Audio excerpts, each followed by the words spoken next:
বলছিলাম কি, অনেক তো আবোল তাবোল কাজ শেখালাম, তো চলুন আজকে একটা ইন্টারেস্টিং কাজ শিখে আসি। কি ইন্টারেস্টিং কাজ? আপনি আশা করি টাইটেল এবং থাম্বনেইলে ঠিকই দেখেছেন বা দেখেছেন। ওকে, এই দেখুন, এই ভিডিওটা আপনার কি মনে হচ্ছে? এটা কিন্তু অরিজিনাল ভিডিও নয়, এটাকে আমি এডিট করে ভিডিওটা এরকম ডিএসএলআরের মতো ভিডিওটাও তৈরি করে দিই। দেখুন পেছন দিকে ব্যাকগ্রাউন্ডগুলো দেখুন, পেছন দিকে কীরকম ব্লার হয়ে আছে, একদম ডিএসএলআরের মতো। আর অরিজিনাল ভিডিও হচ্ছে এইটা, এই ফুটেজটা দেখুন, এই ফুটেজটা হচ্ছে অরিজিনাল। ওকে, আর আর এখন যেটা দেখতে পাচ্ছেন সেটা হচ্ছে আপনার মানে এডিট করা। ওকে, আর প্রথম থেকে যেটা দেখলেন সেটা এডিট করা। তো আজকে সেই বিষয় নিয়েই কথা বলবো, আর তাও আবার মোবাইল দিয়ে এডিট করতে পারবেন, সবথেকে বড় বিষয়।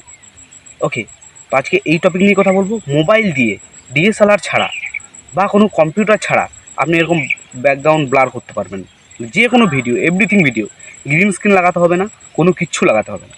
তো চলুন বেশি কথা না বলে চলুন সরাসরি মোবাইল স্ক্রিনে যাওয়া যাক, শুরু করে যাক। আমি এখন সরাসরি চলে আসলাম মোবাইল স্ক্রিনে আসার পর এখানে কাইনমাস্টারটাকে ওপেন করে নেব। আপনার যদি কাইনমাস্টার না থাকে তাহলে ইউটিউবে সার্চ করুন হাউ টু ডাউনলোড কাইনমাস্টার, আপনি লেটেস্ট ভার্সনের অ্যাপটা কিন্তু পেয়ে যাবেন। দেন তারপরে এই পেজে যাব, এখানে ক্লিক করব। ওকে, এই যে এখানটাতে ক্লিক করব। তো এখানে একবার ক্লিক করার পর আমরা যে সাইজটা সিলেক্ট করব সেটা হচ্ছে এই 16:9, এটাকে সিলেক্ট করব আমরা। ওকে, তো এটাকে সিলেক্ট করব। তো চলুন এটাকে টাচ করে নিই, যেহেতু ইউটিউব ভিডিও।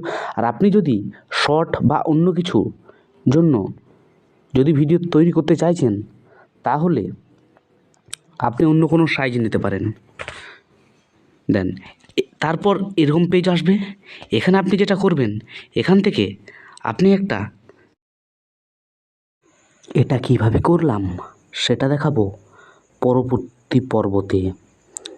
তার জন্য চ্যানেলটাকে সাবস্ক্রাইব করে পাশে থাকা বেল আইকনটাতে প্রেস করে যান, যেন পরের পর্বটা মিস না হয়। তবে আজকে এখানেই বিদায় নিচ্ছি, দেখা হচ্ছে পরবর্তী